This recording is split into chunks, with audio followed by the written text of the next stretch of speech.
Yo, yo, what up? It is your proverbial boy, Jeffy, coming at you today from a rocking chair. Why, you ask? Well, because I rock. Literally. It's like dad joke central up in this piece, but that's neither here nor there, because today I want to talk to you about an old concept that is always coming back to the fore, and it is the concept of state control. Very important, the ability to control your feelings, your internal perceptions while you're out in the field. And this is something that's very, very, very paramount. So I'm going to talk today about the science behind it, why it's so important, and how you can actually start to take charge of your own state when you're out in the field so you can be effective instead of paralyzed, humiliated, and tooled.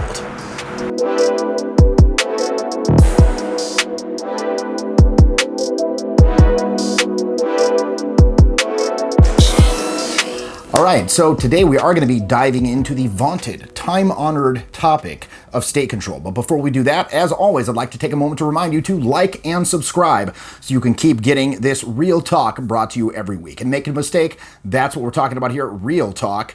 This information has been garnered and gleaned from the trenches, from my 16 years of experience, not only doing this stuff, but teaching it practically every weekend. So again, like and subscribe, you'll be glad you did. So anywho, it is spring. Spring is upon us, and baseball season is also upon us. And as a San Francisco resident, I obviously root for the San Francisco Giants in as much as I can actually muster up desire to actually root for such things. But, you know, sometimes it is fun to go down to the ballpark, have a couple beers, make some poor nutritional decisions, etc., etc.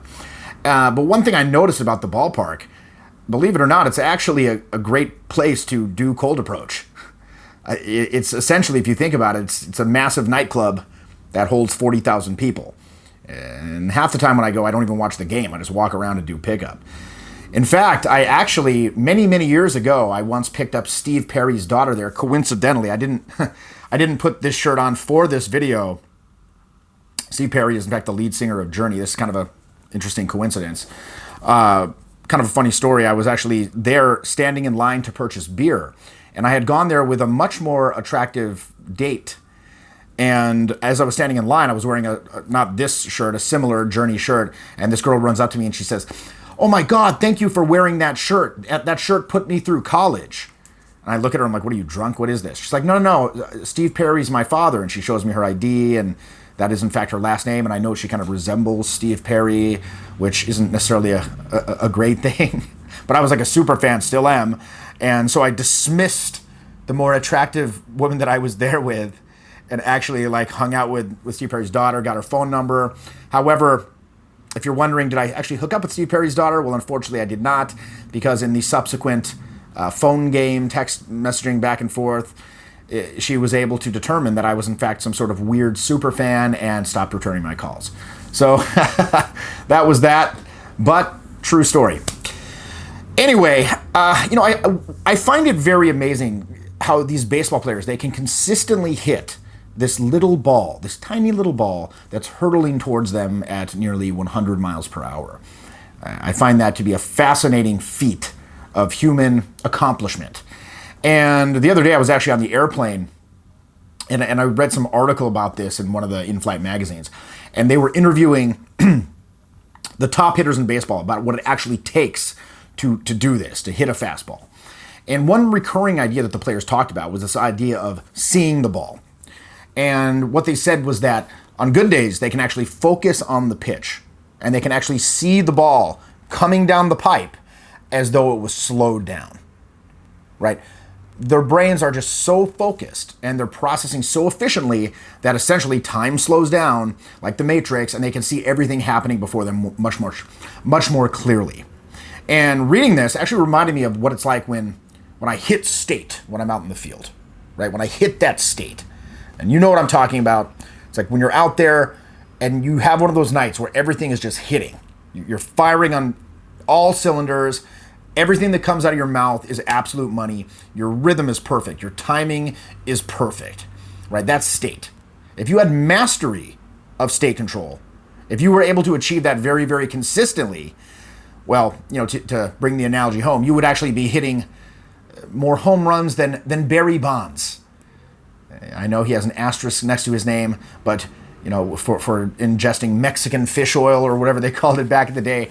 But again, if you could hit that state consistently, you wouldn't need any Mexican fish oil, so to speak. Because when you're in state, you can do no wrong. So this is something that I've explored extensively, both personally and also in my quest to be the most efficient coach possible. What is state? How exactly does it affect the mind? How exactly does it affect the body?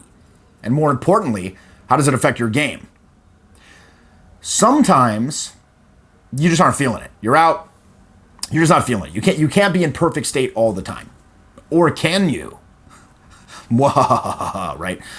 I mean, personally, I know when I'm not in state, there's a very, very distinct effect. My body gets flooded with adrenaline. I feel nervous. I feel sweaty. I feel kind of green around the gills, so to speak. I might even get approach freeze in extreme scenarios. And what we have here is basically the old fight or flight response kicking in. Now, there's an opposite condition in the field of psychoneuroimmunology. Say that 3 times fast. Psychoneuroimmunology. And it's called the relaxation response. And this is characterized by a reduction in blood pressure, a reduction in heart rate, respiration, perspiration, and an increased immune response.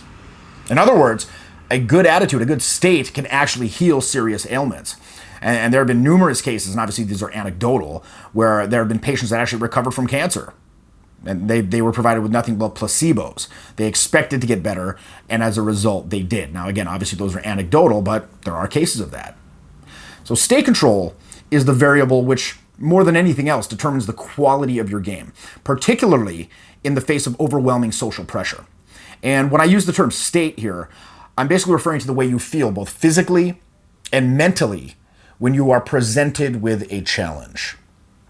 Any challenge. The challenge itself is irrelevant. So you might be sick with a cold. You might be in a club that's louder than a jet aircraft taking off. You could be approaching someone you consider your personal 10, and she's surrounded by several large individuals. So the key lies in your perception of the scenario. How are you perceiving it? How you perceive things will ultimately dictate the quality of your game, and your state at any given moment will invariably color those perceptions. So when you can control your state, you control how good your response is going to be. And this is what lies essentially at the heart of the entire inner game issue. And it's kind of ironic if you think about it, because by worrying about this stuff, you practically guarantee your failure. It's that old Pygmalion Effect. And if you're not familiar with the Pygmalion Effect, it comes from a Greek myth. Pygmalion was a sculptor who created this female statue, and he wanted so badly for it to become real that with the help of Aphrodite, the statue actually came to life. What psychologists now refer to as the Pygmalion Effect is essentially a self-fulfilling prophecy. What we expect tends to come true. And even if that expectation isn't accurate, what's going to happen is internally, and externally as well, we're going to act in ways that are consistent with that expected outcome. And in the process, your entire physiology, our entire speech reflects this. And on the other side of the equation, people have a tendency to respond by adjusting their behavior to match ours. So again, the end result is the expectation becomes reality. That expectation becomes true. And personally, I see this all the time when I'm out in the field with newbies, newer clients, white belts. Sometimes I'll even feed these guys lines to say in order to prove a point. So I'll tell them to do an approach. And as I say this, I can already see them cycling through these failure scenarios in their head. So then they finally, screw up the courage to approach. They meekly approach. They kind of squeak out their little opener. 9 times out of 10, the person has to ask them to repeat it because it was inaudible to them. And then they give some non-committal answer, kind of like a brush off. And then the client will then stutter, and deliver their follow-up line. And then sort of stand there with this insecure body language waiting for the girl to say something. Now, can you guess what happens next? Take a wild guess. Well, spoiler alert, they get blown out. They get blown out like a candle, as the pimps say. So check it out, right? The guy is using the exact same material that I use, right? The words coming out of his mouth are exactly the same. I'm not appreciably better looking than the guy necessarily. I'm not necessarily better dressed than him, but it's plain as day. When I roll up, I do not get asked to repeat myself, nor do I get non-committal answers. My follow-up line does not get me blown out, but rather gets the person that I approached interested in what I'm going to say next. So what's the difference? It's quite simple. While the newbie is sitting there pondering all the ways that he could possibly fail and look like a tool, I am contemplating what sort of noises they're going to make when I'm doing her in a hot tub. Okay, I'm pure class, in case you were not aware. But point being, there are no thoughts of failure. I have no time for that. And seriously, I don't even care, to be honest, because I'm getting laid like the proverbial rock star regardless. So consciously or not, when we approach, what's that old saying? The self is always shining through. When we approach, we tip people off to what our expectations are. We exhibit thousands of cues. Some are going to be as subtle as like the tilting of a head, the raising of an eyebrow, dilation of your nostrils. But those are subtle, but most are much more obvious, and people pick up on those cues. So basically, your attitude determines your success in many, many respects. Your attitude also determines what you can get away with. And I've done personally and said some absurd, ridiculous things in the field that would get a different person smacked up in the blink of an eye. But I got away with it, quote unquote. Why? Because I was congruent with it. So congruence and your state go hand in hand. Now, remember, people generally are also pretty fluid. They will adapt to whatever frame that you set. And I find that it's very important to monitor and control your state, not only during your interactions, but also before your interactions and after them. So going into the night with a very solid frame is much, much better than trying to adjust your attitude once you actually get to the club and start doing approaches. And similarly, in a similar vein, even your state during debrief with your boys or whatever can color your perceptions of what actually happened, which can be actually misleading and can actually perpetuate a kind of an unhealthy negativity loop that just feeds itself long term. So by this point, you're undoubtedly thinking, okay, great, Jeff, this is very illuminating and all, but how can I use this information to my advantage? Well, there are, in fact, a number of ways to actually induce that relaxation response and to actually hit state, to subsequently hit state. Clinically, it's been found that hypnosis can be effective, and there have actually been cases of some patients undergoing surgery without anesthesia and stuff like that under hypnosis. But again, more practically, you're not going to hypnotize yourself before you actually go out to the club. But more practically, actually, meditation and breathing techniques. These are simple, but they can also be very, very effective. And obviously, you're not going to do a meditation in the club, but in practical terms, I find that just monitoring my breathing when I'm out in the club gets me good results.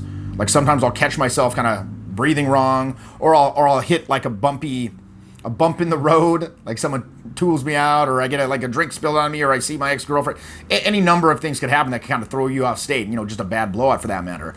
But I'll remind myself to focus on the breath, focus on the present. And this is why in RSD we recommend meditation, because it gets you accustomed to being in that centered place. So when you, again, do hit a bump in the road out there, you can simply kind of focus on the breathing and return to that centered place and actually move forward in a positive direction rather than like circling the drain of despair. And this is extremely, extremely powerful, helpful. Humor will also induce the relaxation response, which is kind of weird if you think about it, because, laughter has a lot of the hallmarks of the stress response, actually, like erratic respiration, right? Increased heart rate, et cetera, et cetera. But that aside, nothing gets me in state as quickly as just joking around. I'm out there with my crew of imbeciles at the club. We're just busting each other's balls, whatever, putting on a weird puka shell thing, just acting a fool, right? Once we get all laughing hysterically, I get into that unstoppable state. I'll approach anyone. I'll just approach at the drop of a hat. It's quite cool. And by the way, that's also how I induce that response in the clients as well, right? During a live coaching program, the boot camp, your state is pumped. It is pumped sky high nonstop. And there's tons of little tricks that I employ to get you into that state and to keep you there the entire weekend. And once you know these tricks, you'll be able to induce that game-winning state anytime, anywhere you are.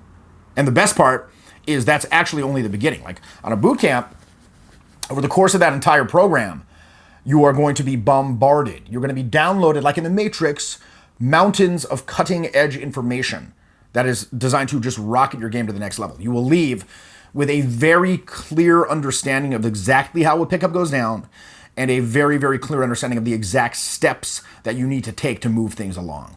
So a boot camp is basically an orientation and a massive push of momentum. So the guy comes in and he's kind of facing this way. We shift him to face this way, which doesn't seem like much, but 2 years down the road, if he kept doing the things he was doing, he'd be over in no man's land, or I guess no pussy land. Even worse, more calcified, more stuck in his ways, et cetera, et cetera. But we made that slight orientation change, and now a year out, now he's in the right place where he actually wants to be. And then beyond that, we give you a massive boost of momentum. So you hit the ground running. You're fired up to actually get up the mountain, so to speak. I mean, I've been doing programs every weekend for the past 16 years, and I've accrued around me this amazing team of superstar assistants that help me out, and I travel doing these things very, very extensively. So if you want to shave years off your learning curve, if you want to save yourself a lot of frustration, check out my bootcamp schedule in the link in the description. You can see my full list of live events. Sign up today. Anyway, this has been your proverbial boy, Jeffy, signing off and reminding you to get out there tonight and make the myths.